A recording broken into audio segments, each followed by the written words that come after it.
L'idée, c'est de pouvoir, avant les vacances scolaires et avant la rentrée, la prochaine rentrée scolaire, de faire une marche symbolique contre le harcèlement scolaire, parce qu'on a eu quand même une année difficile avec le suicide de la petite Lindsay au niveau national et un enfant de la Réunion qu'on a perdu à Saint-André, Kéran, qui s'est fait agresser mortellement suite à des faits de harcèlement scolaire.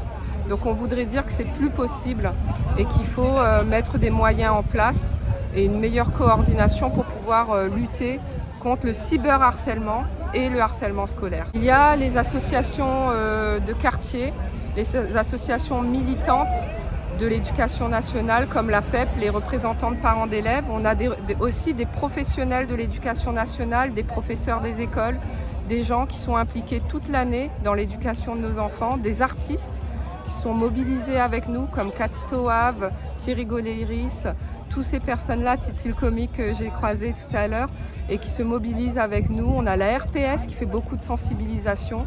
Donc ces ensembles d'acteurs qui agissent autant dans l'éducation nationale que l'éducation populaire qui sont mobilisés avec nous cet après-midi.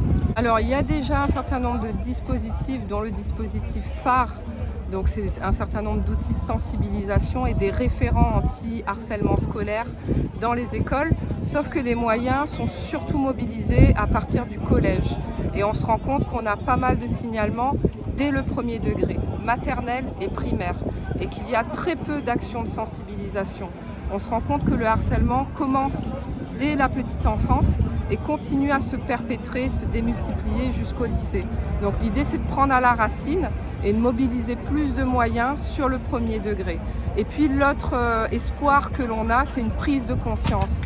Que les parents prennent conscience que c'est pas anodin, c'est un délit le harcèlement scolaire, le cyberharcèlement. Il faut contrôler, il faut éduquer et accompagner son enfant. C'est pas anodin quand on harcèle un camarade tous les jours. C'est les faits répétés et qui feront suite à des sanctions pénales. Et puis aussi dire aux enfants qui sont harcelés, on vous croit.